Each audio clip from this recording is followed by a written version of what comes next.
그래서 18절까지 말씀을 한 절씩 나누어 읽습니다. 롯이 새벽까지 그의 발치에 누웠다가 사람이 서로 알아보기 어려울 때에 일어났으니 보아스가 말하기를 여인이 타작마당에 들어오는 것을 사람이 알지 못하여야 할 것이라 하였음이라.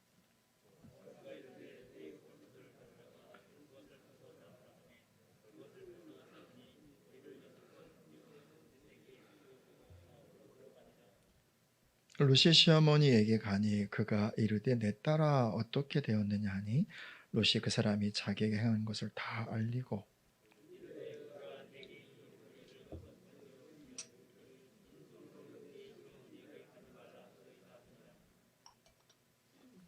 같이 읽습니다.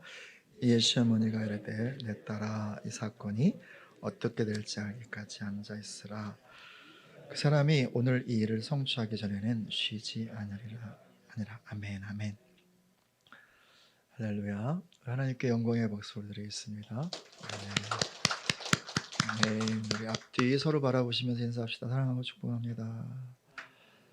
아멘. 찬양을 인도하신 분들 축복하면서 또 박수하겠습니다. 감사합니다. 네. 오늘도 하나님 앞에 서신 귀하신 여러분 모두를 환영하고 축복합니다. 하나님께서 우리에게 주신 최고의 은혜, 은사, 그것은 자유입니다. 하나님께서 우리를 지으셨기에 우리의 주인이시지만 절대로 우리를 강제하지 않으세요.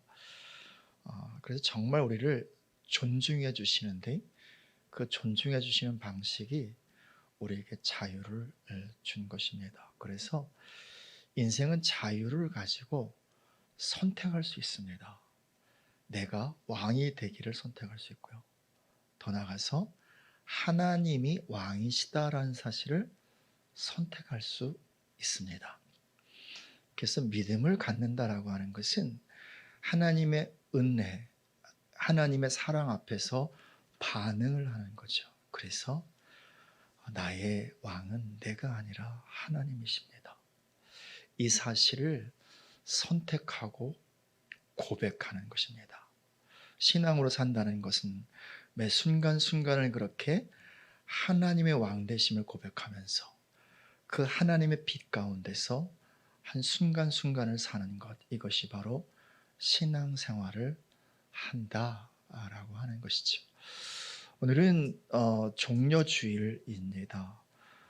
다시 말하면 예수님께서 십자가를 지시기 위해서 예루살렘에 입성하신 그날, 백성들이 종려나무 그 잎사귀를 들고 호산나 호산나 다윗의 이름으로 오시는 이여 이러면서 예수님을 환영했던 바로 그날, 그리고 또 그들의 고백을 기념하면서 우리가 종려주일로 예배를 지키고 있습니다.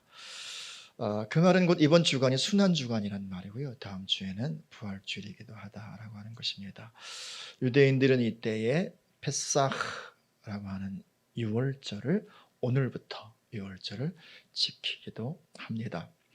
이 유월절 절기의 때, 이 종려주일의 날 우리는 다시 한번 우리의 믿음이란 무엇인가, 믿음으로 사랑하는 것이란 무엇인가를 다시 한번 룻기의 말씀을 통해서 조명해 보기를 원합니다. 그리고 그 말씀 가운데 오셔서 우리에게 또 도전하시는 하나님 아버지의 마음을 또 함께 만져보았으면 좋겠습니다.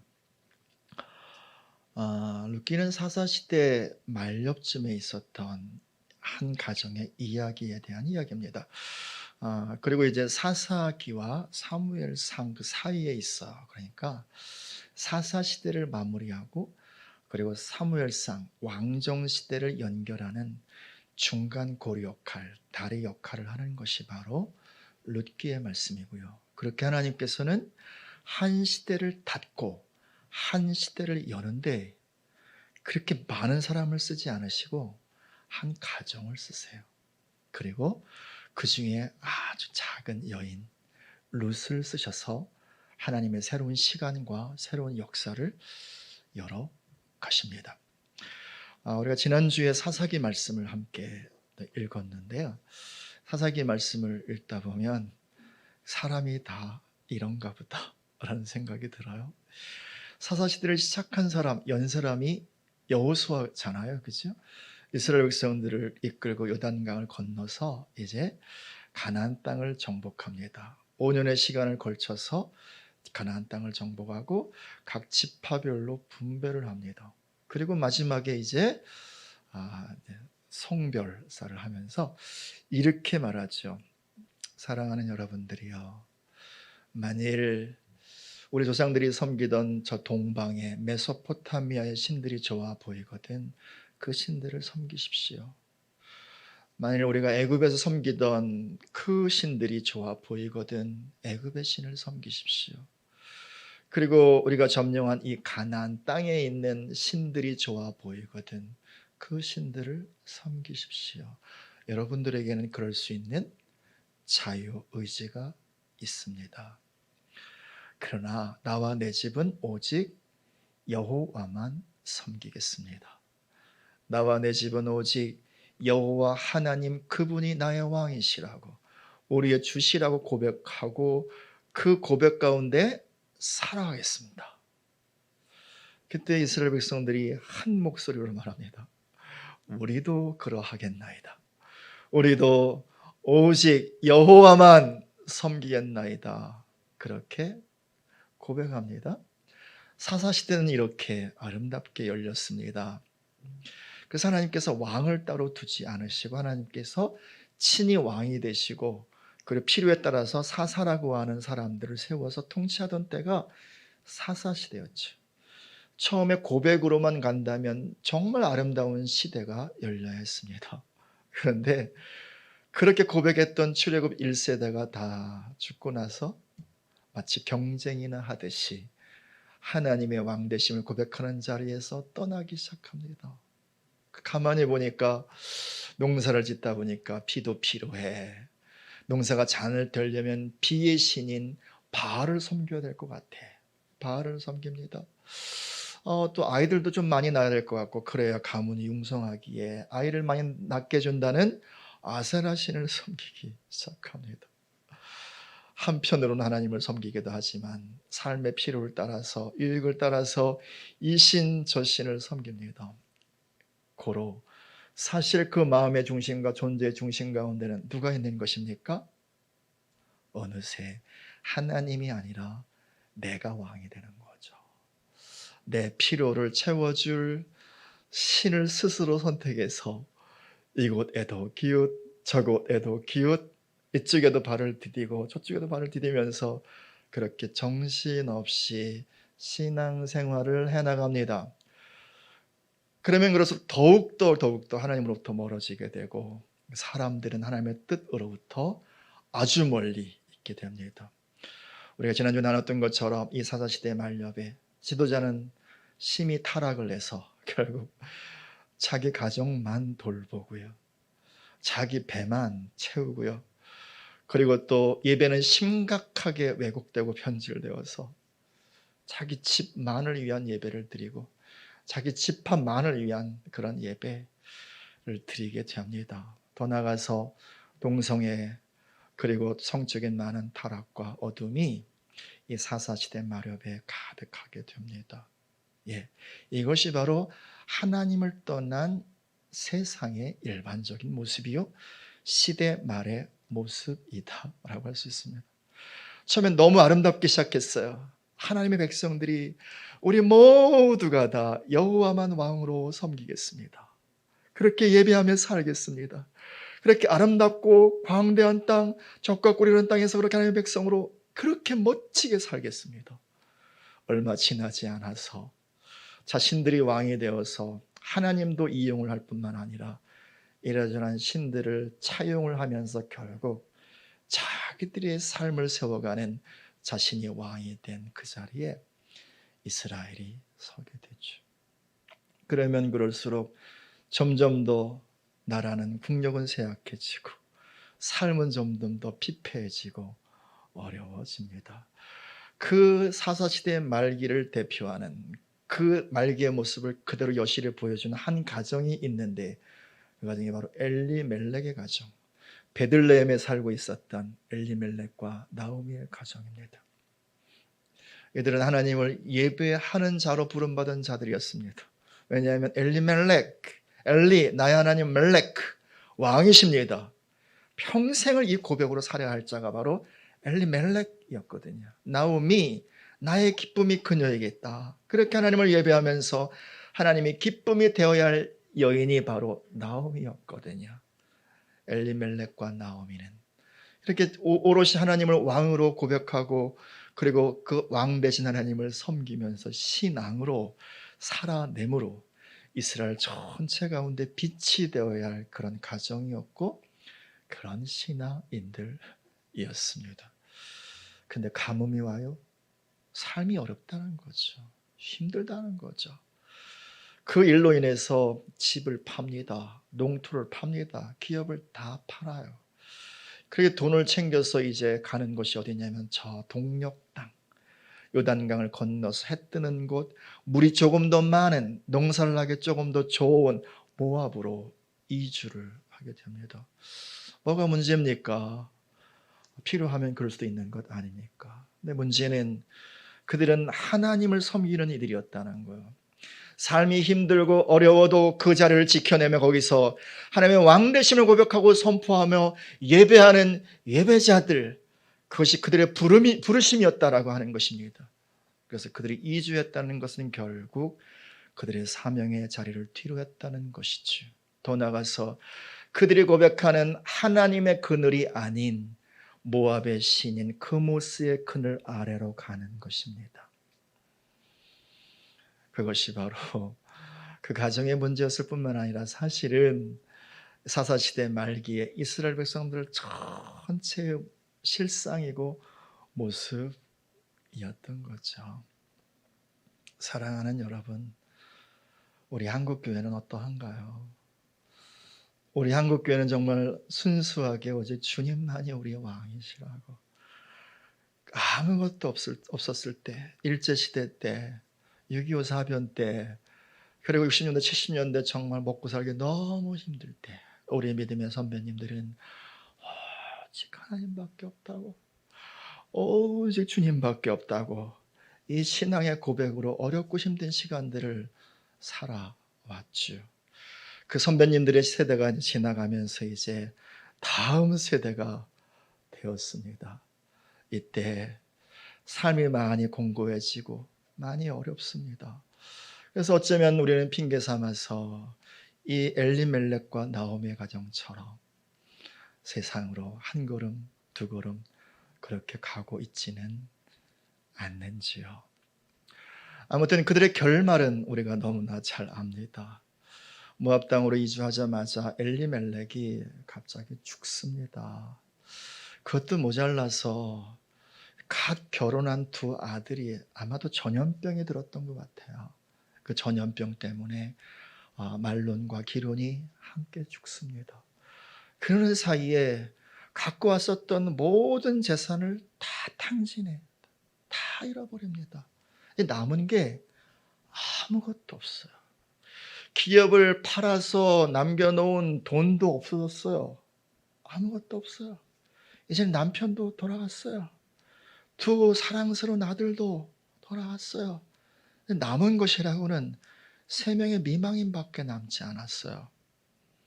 그래서 그 잿더미 속에서 나오미가 말합니다. 마음이 너무 아프고 너무 슬프고 너무 힘들었던 게죠.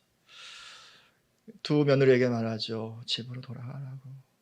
내가 다시는 너희들을 책임질 수가 없다고.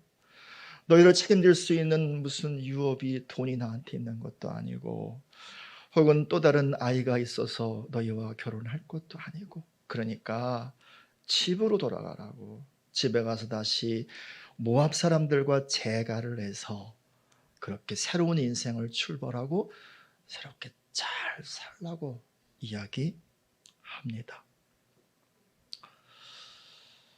그러는 사이에 나오미가 하나의 결정을 하지요.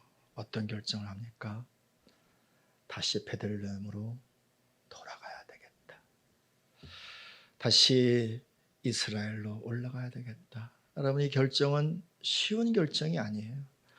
아니, 밖에 나갔으면 성공해서 금이 환영해서 그래서 돌아와야 되는 거 아닌가요? 그 사람들에게 한마디 해야 되는 거 아닌가요? 하나님께서 나에게 복을 주셔서 이렇게 장성하게 되었다 라고 그렇게 간증도 해야 되는 거 아닌가요? 그런데 다 망했어. 완전히 실패했단 말입니다. 사람들이 얼마나 많이 조롱을 하겠어요? 그죠? 사람들의 어떤 눈초리, 그것이 얼마나 따갑겠어요? 여러분 같으면 올라가시겠어요? 안 올라가. 차라리 모압당해서 죽는 한이 있어도. 그렇잖아요. 자존심이 있지 어떻게 올라갑니까? 그런데 나오미가 결정을 해요. 다시 올라가야 되겠다고. 어떤 결정인가요? 다시 사명의 자리에 서야 되겠다, 이 결정 아닌가요? 다시 하나님을 왕으로 고백하는 그 자리에 다시 서야 되겠다, 이 고백 아닌가요? 무슨 수치를 당해도, 무슨 창피를 당해도, 어떤 모욕을 당해도 내가 뒤로 했던 그 자리, 내가 놓았던 그 자리, 그 자리에 서서 내가 하나님이 나의 왕이십니다, 하나님이 우리의 왕이십니다, 이 고백을 하는 예배를 회복해야 되겠다, 이 결정한 거 아닌가요?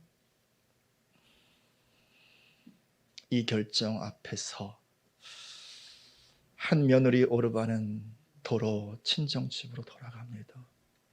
그리고 이 결정의 모든 과정을 지켜본 룻이 이렇게 고백합니다. 나는 어머니를 떠나지 않을 거예요. 어머니를 따라갈 거예요. 그리고 한마디 덧붙입니다. 어머니의 하나님이 곧 나의 하나님이십니다. 이 폐허가 된 삶의 현장 속에서 어머니가 붙드시는 그 신앙, 어머니가 고백하는 그 하나님이 진실로 왕이신 것 같아요. 진실로 섬기고 진실로 따라가야 할 나의 주이신 것 같아요. 내가 지금까지 섬겨왔던 모압의 그모스가 아니라, 암몬의 몰렉이 아니라, 다른 신이 아니라 어머니의 그 하나님, 어머니가 이 잿더미에서 붙잡은 그 하나님, 나도 나의 하나님으로 섬겨야 될 것 같아요. 이 고백을 하는 거죠. 사랑하시는 여러분, 지금 이때가 바로 그러한 때 아닌가 싶어요. 먼저 어머니 세대가 일어서셔야 돼요. 먼저 아버지 세대가 일어서셔야 돼요. 왜냐하면 우리의 자녀들은요, 룻처럼 하나님을 만난 적이 없어요. 은혜를 경험한 적이 사실은 거의 없어요. 주의 살아계심을 실제로 경험한 적이 그리 많지 않아요. 심각하게 인생의 문제를 가지고 기도해보거나 예배의 자리에 서본 적이 사실은 그리 많지 않아요. 그래도 하나님을 먼저 경험한 내가, 그래도 주의 은혜를 먼저 알고 있는 내가, 우리가 아비와 어미 세대가 다시 돌아가야 되는 거죠. 하나님만이 나의 왕이시오, 우리 주님이시다 고백하는 우리의 그 예배의 자리요, 우리의 그 부르심의 자리요, 그 자리에 다시 설 때에 우리의 자녀들이 이 시대의 룻의 세대가 그 고백을 하지 않겠어요? 이 힘들고 어려운 상황 속에서 어머니가 신앙으로 서는 거 보니까 어머니 하나님은 정말 살아계시는 분이시네요. 아버지의 그 하나님은 진실로 신뢰할 만한 분이요, 내 왕으로 섬겨도 괜찮은 분이시겠네요. 그렇게 우리의 다음 세대가 우리의 손을 붙잡고 하나님께로 달려가는 거죠. 할렐루야, 할렐루야. 이때 우리 산업교 가운데 이 은혜가 있기를 축복합니다. 모든 부모 세대, 모든 아버지와 모든 어머니 세대 가운데 부탁을 하고 제가 응원을 합니다. 여호와께로 돌아갑시다. 그분을 온전히 왕으로 고백하는 진정한 예배의 자리에 함께 서시기를 축복합니다. 그때 우리 청년들이요, 우리의 다음 세대가요, 우리의 뒷모습을 보고 우리와 함께 우리의 베들레헴, 우리의 부르심의 그 자리에 함께 서게 될 것입니다. 그때가 언제냐면 6월절의 때였어요. 1장 마지막 절 보십시오. 1장 22절 말씀 같이 읽습니다. 나오미가 모압 지방에서 그의 며느리 모압 여인 룻과 함께 돌아왔는데 그들이 보리추수 시작할 때에 베들레헴에 이르렀더라. 보리추수 시작할 때가 지금의 때예요. 지금의 때. 6월절의 때, 페사흐의 때, 이때에 다시 돌아옵니다. 사랑하는 여러분, 이것이 이스라엘 가운데 시작하는 새로운 6월절인 거예요. 6월절이 뭔가요? 하나님의 세상에서 애굽에서 이스라엘을 건져내시고 구원하시고 하나님의 백성으로 회복하시는 그 백성을 삼으시는 사건이 바로 6월절 가운데 있었잖아요. 예, 이스라엘 본토, 예, 가나안 이 땅에 살고 있는 이스라엘 사람들인 하나같이 하나님을 다 떠나고 있었어요. 사사기 맨 마지막 구절의 말씀, 그때 세상에 왕이 없으므로 사람들이 각기 제 소견에 옳은 대로 행하였더라. 무슨 말인가요? 다 자기가 왕이라는 거예요. 다 자기가 왕되어 살았다는 거예요.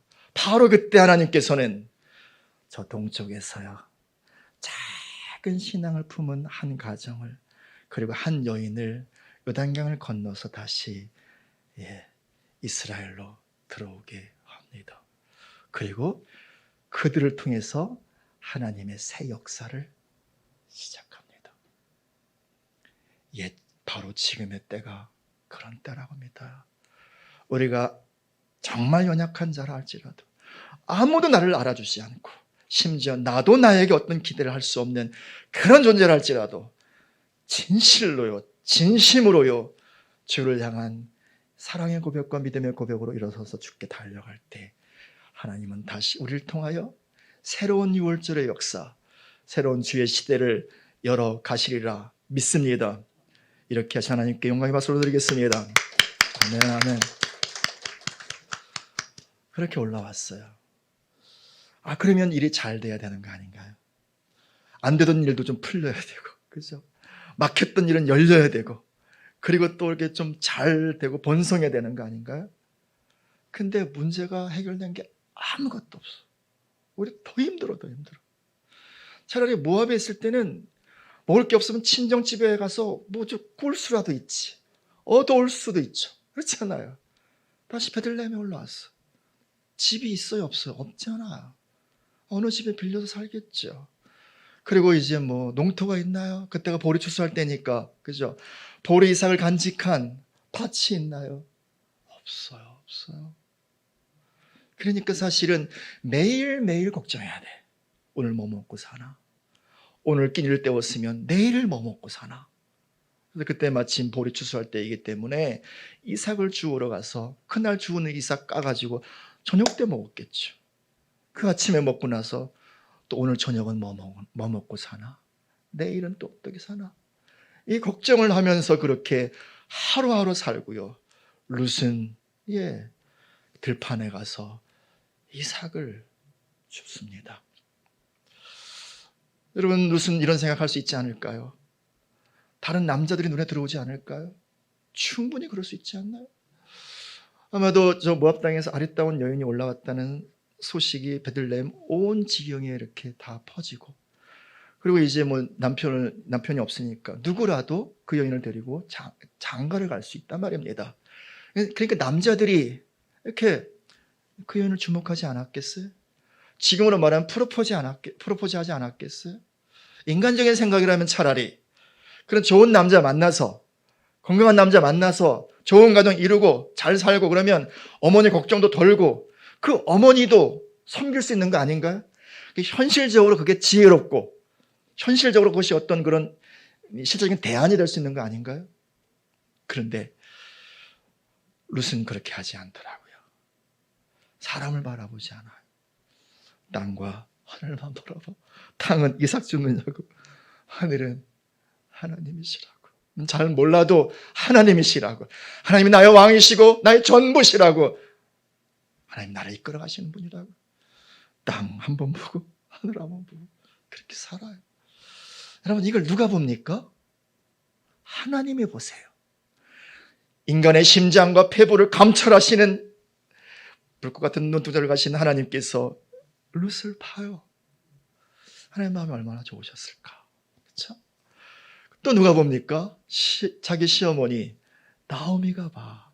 그래, 룻이 그래도 정말 진정성이 있구나. 또 누가 봅니까? 동네 사람들이 다 봐요. 다 봐.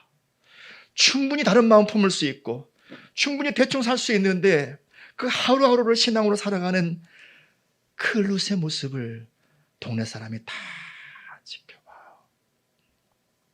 그리고 아는 거죠. 이 여인이 어떤 여인이라는 사실을. 아무도 건드리지 않아요. 때가 되어서 시어머니 나오미가 말합니다. 정말 우리한테는 대책이 없다. 근데 한 가지 방법이 있긴 하다. 그것은 무엇이냐면 하나님께서 우리 가운데 주신 제도 중에 고엘 제도가 있는데 기업을 책임져 주는 제도야. 그래서 형이 결혼을 해서 이제 살다가 일찍 죽어서 아들이 없으면 동생이 형수를 책임져서 그 형의 기업을 책임져 줄 수 있는 아들을 낳아주는 그런 제도. 또 그것도 형제가 없으면 가까운 친족 중에서 누가 또 그것을 책임져 주는 제도 뿐만 아니라 기업을 잃어버리면 자신이 직접 그 기업을 사서 땅을 사서 집을 사서 기업을 회복시켜 줘야 되는 그 고엘 기업 물을 자가 있단다. 우리에게 형제는 없지만 누가 있어요? 베들레헴에 친척이 있잖아. 친족이 있잖아. 근데 그 중에 두 번째 서열되는 사람이 네가 지금 이삭을 죽고 있는 보아스라는 사람이야. 오늘 그 집에서 타작을 해. 이때가 언제냐면 오순절 77절 때쯤이에요. 유대인들은 6월절 때는요 포도주 마시면 안 돼. 하나님 마시지 말라고 했거든요. 그리고 또 빵도 무교병 빵만 먹어야 돼. 그런데 77절 이날 추수하는 첫 추수하는 이날 이때는요 유교병도 먹고 포도주도 먹고 마음껏 축제를 벌일 수 있는 거예요. 오늘 보아스가 축제를 할 거야. 그리고 그 현장에서 이제 잠을 잘 것인데 오늘 밤에 내가 보아스에게 들어가라. 깨끗이 목욕하고 기름을 바르고 옷을 입고 들어가라 말합니다. 그것밖에 길이 없다는 거지. 근데 사랑하는 여러분, 이것은 굉장히 위험한 일일 수도 있습니다. 왜냐하면 보아스가 이 여인을 받아주지 않으면 이건 간음하려는 여인 아닌가요? 음행하는 의도를 가지고 들어온 여인 아닌가요? 그렇지 않아요. 보아스가 인정하지 않으면 그러면 죽을 수도 있는 거예요. 돌에 맞아 끝날 수도 있는 거라 말입니다. 그렇죠? 그래서 정말 유일한 길일 수 있지만 그러나 위험한 길이기도 한 거예요. 이것을 룻이 결정합니다. 예, 그렇게 할게요. 설령 내가 죽는 한이 있어도 들어가겠습니다. 그래서 그날 밤에 이제 보아스가 거나하게 취하여 잠을 자고 있을 때 그의 발치부를 살짝 들고 그 밑으로 쏙 들어갑니다. 체온이 느껴지지 않겠어요? 그죠? 호흡하는 소리가 느껴지고요. 또 뭐 하여튼 모든 걸 함께 느낄 수 있습니다. 근데 어쩌다 보아스가 깜짝 놀라서 일어나요. 누구야? 누구야? 저 룻이에요. 보아스가 알고 있는 그 룻인 거예요. 왜 여기 있냐고 그랬더니 보십시오. 3장 9절 읽습니다. 읽어요. 시작.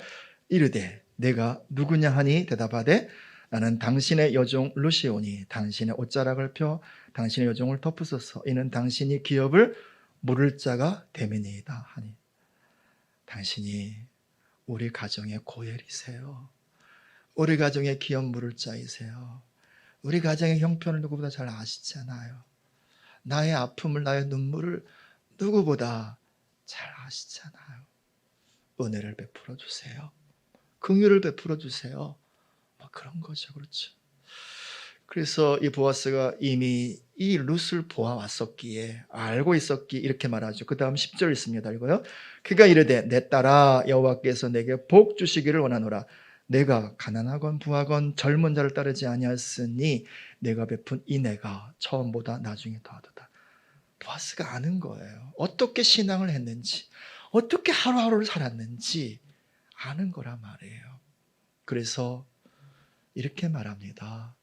내가 우선순위는 아니야. 내가 차순위거든.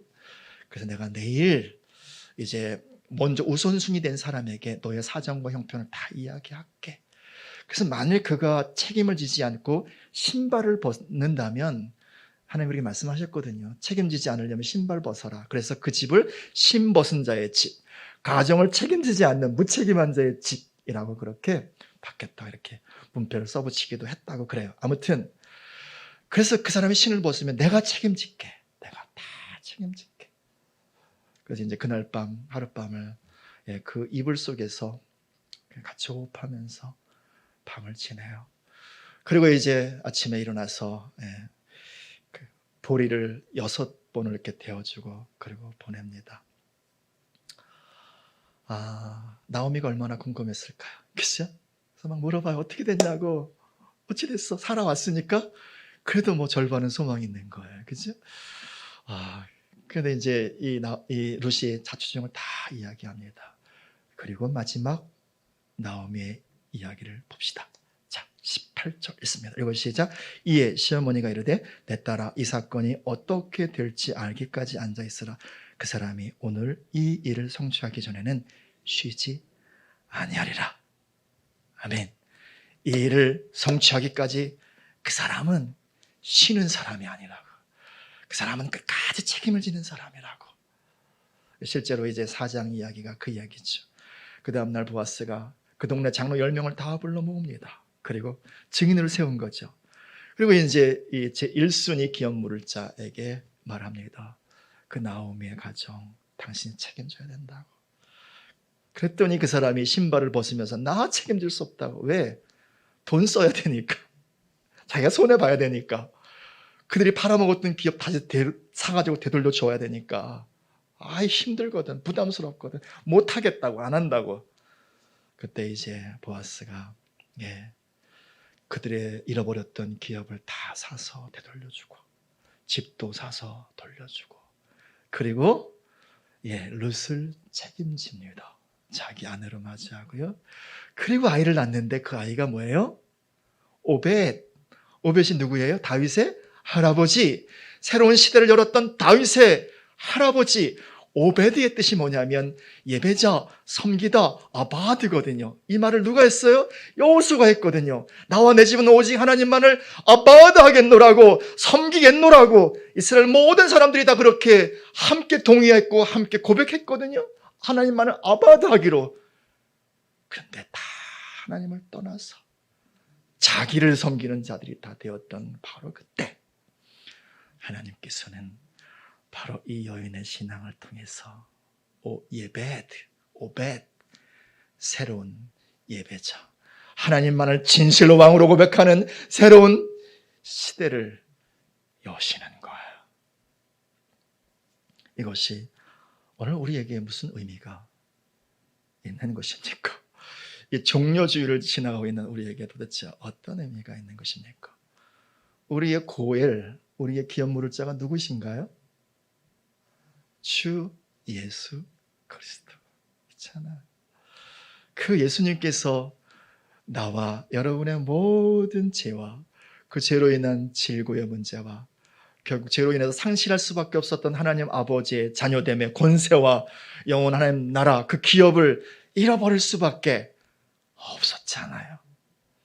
오늘 예수님께서 우리의 기업 물을 자가 되셔서 십자가에 오르시고 당신의 생명의 값을 다 지불해 주세요. 그렇잖아.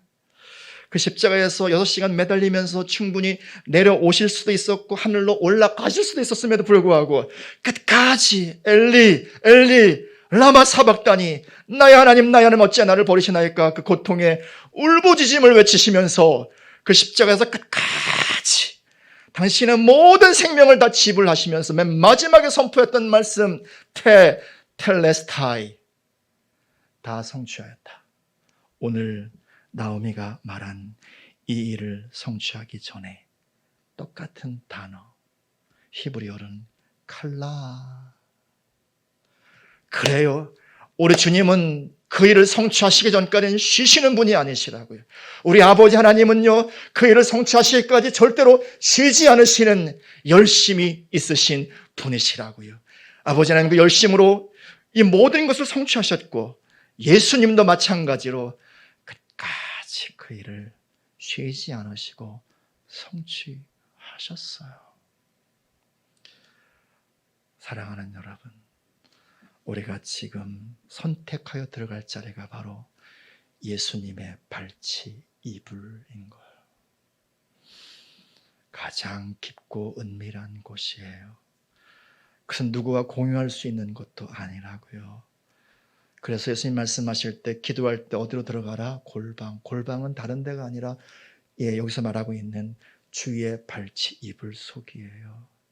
주님과 호흡을 나누는 그 자리, 주님과 그렇게 체온을 나누는 그 자리, 주님과 모든 것을 나누는 바로 그 자리, 오직 주밖에 없다고, 오직 주님이시라고, 주님만이 나의 전부시라고, 주님만이 이 시대와 우리 교회와 우리 가정의 소망이시라고, 이 고백을 하며 오직 주의 품에 숨어 들어가는 거예요. 이것이 오늘 주께서 이 종료주일의 시간 동안 우리에게 도전하시는 말씀이에요. 고난주간에 예수님이 나를 위해서 돌아가셨어, 슬퍼, 이런 감정적인 고백을 넘어서서 실제로 우리 영혼과 우리 전 존재가 예수님의 가장 깊은 곳으로 들어가야 하는 그런 때인 거예요. 그때 거기까지가 우리가 해야 할 일인 거예요. 그래서 나오미가 말하던 건 지금 가만히 있어, 아무것도 하지 마, 이제 그가 할 거야, 그가 성취할 거야, 어떤 일이라도 그가 이룰 거야. 그렇습니다. 우리가 할 일은 주께 가는 거예요. 주께서 일어서실 것입니다. 그분이 이루실 것입니다. 우리의 가정이 어떤 문제를 할지라도요, 이 교회에 어떤 일을 할지라도요, 심지어 이 나라와 이 민족의 문제라 할지라도요, 우리가 주께로 달려가고 그분의 은밀한 곳에 숨어 들어가고 거기서 주님만이 우리의 왕이시라고, 우리 전부시라고 고백할 때 주님께서 일어나셔서 주님이 일하시는 것입니다. 그분이 쉬지 않으시고 성취하시고 완성하시는 것입니다. 그래서 마침내 이 나라와 민족을 주의 나라로, 그리고 우리 새하늘교회를 정말 주님께서 통치하시고 다스리는 주님의 몸된 교회로, 우리의 가정을 거룩한 주의 성전으로, 누가요? 주께서 이루시는 것입니다. 그리고 마침내요, 그 밤의 시간을 지난 룻은 보아스의 신부가 되어, 그래서 여기서 성취하다 칼라라고 하는 단어의 또 다른 의미, 신부라는 거예요. 이 시간 우리가 주께로 달려가면 우리 안에 일어나는 변화가 뭐냐면 주의 신부가 되어가는 거예요.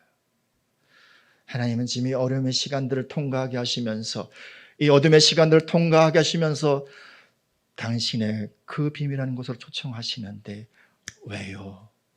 우리의 영혼을 단장하시려고요, 우리를 온전히 세우시려고요, 당신의 하나밖에 없는 당신의 그 사랑스러운 신부로요, 우리의 존재를 그렇게 세우시라고요.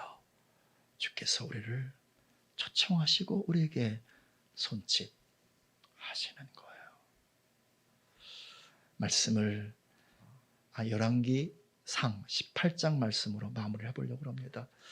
한번 넘어가 볼까요? 열왕기상 18장. 잘 아시는 사건이 있습니다. 이때는 좀 시간이 지나서 북이스라엘 가운데 아합 왕이 세워지고요, 정말 극렬하게 바알과 아세라를 섬기던 때가 이때였습니다. 그때 엘리야 선지자가 바알과 아세라 선지자 850명을 갈멜산으로 불러놓고 그들에게 도전합니다. 자, 18장 21절 같이 읽겠습니다. 읽어요. 시작.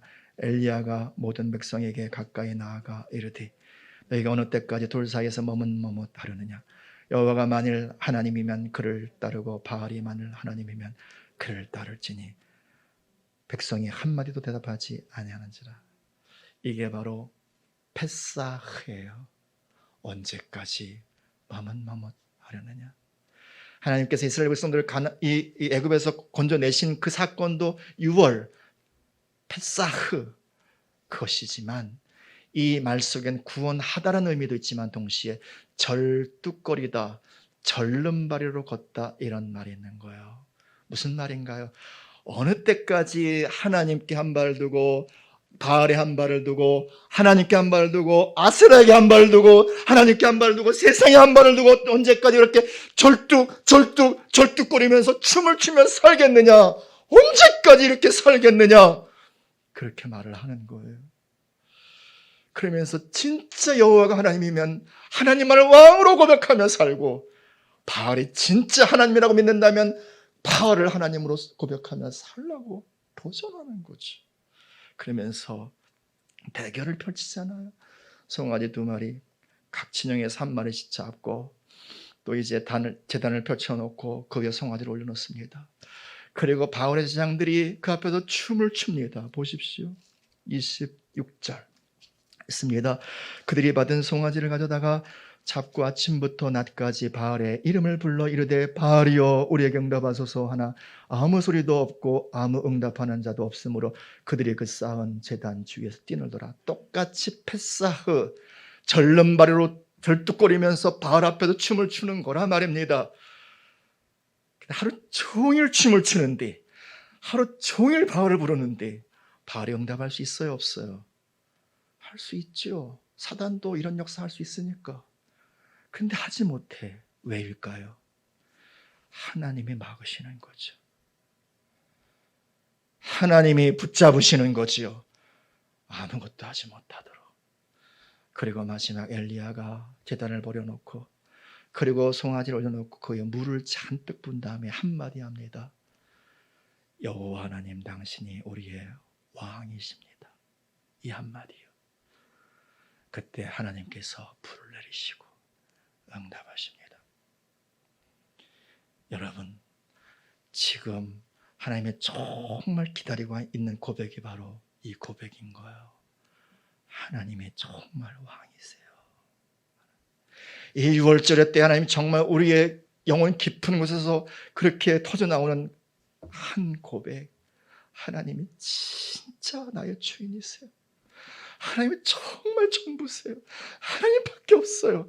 이 예배요, 이 거룩한 예배요, 이 구별된 예배요, 이 온전한 예배요, 이 예배 주께서 받으시고 이 민족 가운데 있는 바알을 막지 않으실까요? 주께서 이 민족 가운데 주의 왕되심을 나타낼 수 있지 않을까요? 우리 교회 가운데, 우리 가정 가운데, 우리 개인의 삶 가운데. 그렇게 하나님은 지금 우리 한 사람 한 사람을 주의 신부로 세워가시면서 그리고 우리 안에 우리의 신앙과 우리의 믿음의 고백과 그 예배를 통하여 하나님의 새로운 시간과 새로운 역사를 열어 가시고 계시는 거예요. 할렐루야, 할렐루야. 그렇게 하신 하나님께 영광의 박수를 드리겠습니다. 아멘, 아멘, 아멘. 다 함께 이 로색 이 자리에 서주시길 주님으로 축복을 드립니다. 기도하겠습니다.